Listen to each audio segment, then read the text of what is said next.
So it's been finally warming up, especially where I'm at, and today it's a nice 70 or so degrees day, so spring is coming. So that means I'm gonna bring you guys my top 10 2022 niche fragrances for spring, so stay tuned.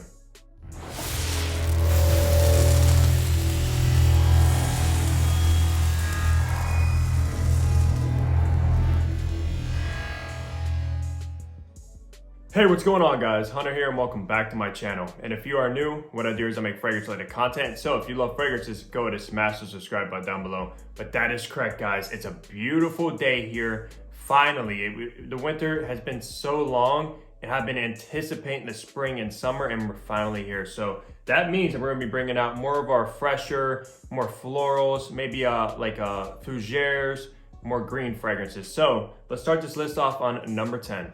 Okay, so coming in at number 10 is actually a very daring fragrance, which is why it made it sort of on the top of this list. But I do really like this one, and spring is the best for it. This is pretty much spring in a bottle, but it is very daring, like I said. And the fragrance is Amouage's Figment Man.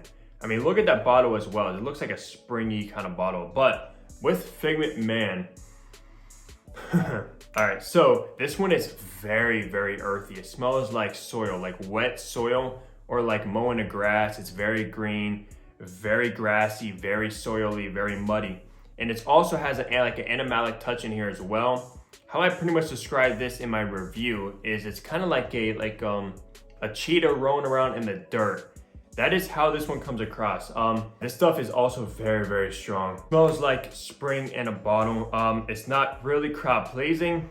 I've worn this a couple of times where people are like, whoa, what do you got on? That smells very fresh, which it does. It smells like spring. So that's why Figment Man is coming in at number 10. But trust me, sample this one before you buy a bottle.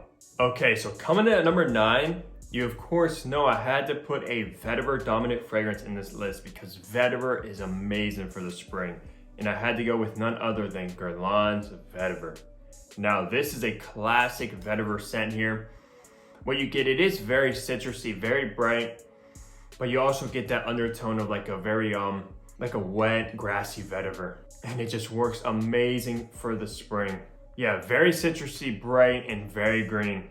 I just love this stuff, and usually I only save this for the springtime. You can also wear it in the summer, but I have other pretty much better summer fragrances that are more like aquatic, that is what you're looking for summer. But for spring, you cannot go wrong with vetiver. And like I said, this is an absolute classic. It's been around for, seems like forever. I think it came out in like the 60s, if I'm not mistaken. And I also put, this is like I said, a niche list. And I consider Guerlain to be niche since all they focus on is fragrances and I believe cosmetics, like many other niche companies do. And they've been around for, I think over like around 100 years or so. So they've been pretty much since the beginning. Yeah, Guerlain Vativer coming at number 9 for my spring list. Okay, so coming at number 8 is actually a pretty new fragrance in my collection. And when I got it, I was like, yeah, I cannot wait for spring to come so I can wear this a lot more. And we're finally here. And the fragrance is Mancera's Hindu Kush. Wow, Mancera Hindu Kush. Now, this is a cannabis note, dominant at least. Yeah, you get a ton of cannabis, but it's not really like, it doesn't smell like weed. If someone's smoking weed, it doesn't really smell like that. It doesn't have that kind of like skunk kind of vibe. It's just a very herbal, very green cannabis in here. And it comes across very airy as well, which I'm not sure what's giving it that kind of quality, but yeah, very airy, very herbal, very green. And this stuff smells expensive. This stuff really does smell expensive. And the performance with this one, at least the sillage, I don't know how they did it, but man, this stuff just has amazing sillage around you. And you wouldn't think that on how it comes across because it does kind of come across a little bit, it's not like really dense and potent. Like I said, it's kind of airy, but man, yeah. Cannabis note, I do enjoy the cannabis note because like I said, I've never smoked cannabis. I've been around it, so I know what it smells like. And it's kind of like exotic to me. And yeah, I do like it in my fragrances. I do have quite a few fragrances that contain that note, and there will be another one coming up very shortly in this list. But yeah, number 8 has to go to Hindu Kush. It's perfect for spring. Okay, so coming at number 7, like I said, we do have another cannabis dominant fragrance in this list, and this is the one. And this one has got to be the best cannabis dominant fragrance on the market, and it is Fragrance du Bois Cannabis Blue. I absolutely love this stuff. This smells so exotic, so well put together, man. This smells luxurious. Now with this one, you do of course have the cannabis. It is called Cannabis Blue. I'm not sure what the name in this one should be called Cannabis Intense over Cannabis Intense because that one has less cannabis than this one, but they went with Cannabis Blue. I don't know if because it's a little bit more bright. It does have a eucalyptus note in here, which definitely brightens it up. Perfect for spring. Yeah, I love this stuff. Now this one is a lot better than Hindu Kush when it comes to a cannabis dominant fragrance. This is the one. If you just want to smell like cannabis, like that sour cannabis, Cannabis Blue is the fragrance for you. And look at that juice color. It's very green, almost how like cannabis would look.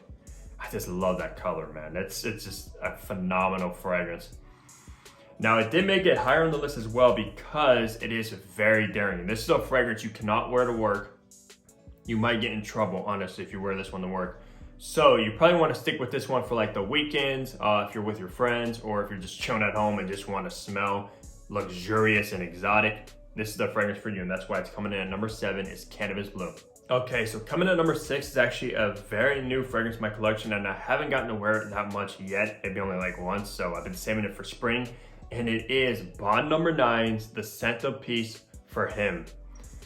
Now, I'm glad to finally have this bottle in my collection because this has got to be one of my favorite Bonds out of their entire lineup, and they have an overwhelming lineup of fragrances, man. Tons of them. When you go to like a Bond counter, they have like probably like 50 fragrances laid out. It's just unbelievable. But yeah, the Centerpiece for Him, how this actually comes across to me, it actually is kind of similar to Aventus without the smokiness, without like the woodiness of Aventus. This one's very, very fruity. I think, yeah, I do pick up on some kind of pineapple in here, but I think it's just a bunch of mixtures of fruit. You also have like black currant. It is a little bit watery as well, very juicy. And yeah, man, I love Bond number 9's Centerpiece for Him. Would I prefer it over Aventus? Probably not. I think I do prefer Aventus over this because of the birchiness, the smokiness, the woodiness of that one. But if you're looking for just a fruity fragrance that's similar to Aventus, you definitely want to check out Bond number 9's The Centerpiece for Him. And yeah, I cannot wait to rock this one in the warmer months of spring. Okay, so we're finally in the top 5. Now, at number 5 is a fragrance that is very different, very unique. And the fragrance is Le Labo's Bay 19. Now, this one doesn't get a lot of hype from the Le Labos, but I don't see why. With this one, it smells like the earth after it's done raining. And you know, in spring, we get a ton of rain with the spring showers. But yeah, this smells like spring, like a spring evening after it rained all day long. And you have all the pretty much the water soaking into the earth and rehydrating. That's what this fragrance reminds me of. Very unique, very different. This smells like niche, which it is, of course. This does smell pretty expensive. This one will turn heads. I haven't worn it that much either because, like I said, I've been saving this one for spring as well. This doesn't really work at all in like the fall and winter by any means. But yeah, if you like the smell of the after it's done raining, you know, when like it's hot out, but the rain is kind of dissipating into the air, that's what Bay 19 smells like. So definitely check this one out if that sounds nice to you. And that's why it's coming at number 5. All right, so coming at number 4 is a fragrance that could honestly work for like a Christmas time, but it also works perfect in the spring. And that fragrance is Byredo's Gypsy Water. I absolutely love Gypsy Water, at least the scent profile. The only downside with this fragrance is the performance. It's not that good in the performance category. I would say it's slightly below average, but the scent profile is just phenomenal. With this one, it does smell like very piney, like a pine tree. It's a little bit earthy in here. And that's why I said it could work for Christmas because of the pine needles in here, but also works phenomenal in the spring as well, just because it's very earthy. It's a little bit green. You don't really get many like citruses or anything like that in here. It's not really aquatic. Comes across a little bit airy as well. And I think you have a little bit of like a sandalwood, like a creamy sandalwood in here also, but yeah, that's why this is coming at number 4. It's Gypsy Water. I just love this one, but wish this one performed a little bit better. Okay, so coming at number 3, so we're finally in the top 3 Spring 2022 Niche Edition. Now, number 3 actually comes from the house of Creed.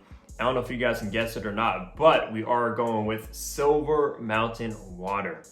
this iconic white cream bottle. Man, this one here, I love this one. I forgot how much I love this one. Yeah, now this one, it's very inky. It's a very like inky fragrance, and I'm not sure what gives it that. It might be the black currant giving it that inky quality in here, but it also smells like green tea. Yeah, you have this nice tea quality to it, very inky, a little bit green as well. And yeah, I love Silver Mountain Water. I'm so happy to have this one in my collection. I only have 4 creeds in my collection: Silver Mountain Water, Aventus Cologne, which could also made this list, but didn't. I also have Aventus and Royal Oud, which are all 4 phenomenal. There's a couple more I want to pick up, like Himalaya, Viking, stuff like that. But focusing on Silver Mountain Water SMW, this one works perfect for the spring. It's juicy.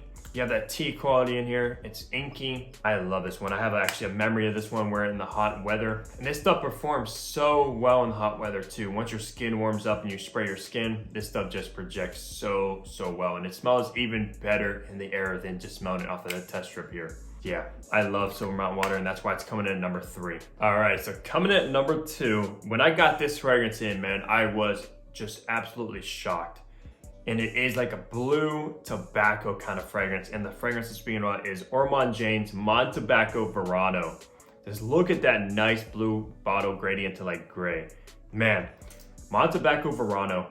If you're looking for, like I said, like a crowd-pleasing blue fragrance with a lot of tobacco in it, which is very rare because those combinations don't really go together, but Mon Tobacco Verano, Ormonde Jayne absolutely perfected this blend here. You have a nice, beautiful, juicy grapefruit in the opening of this one. I think you also get some ambroxan in here as well, which makes it very modern, and the performance was very good too from the ambroxan.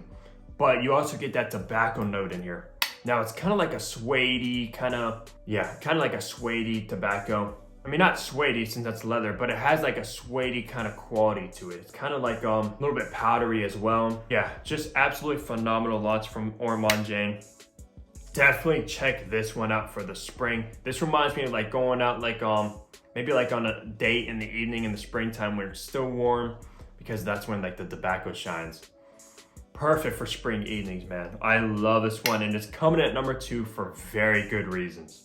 So coming in at number 1, I consider to be a hidden gem. And man, I am glad I came across this house and this fragrance in particular. And it's coming from Veronquie Gabai, and this is Cape d'Antibes.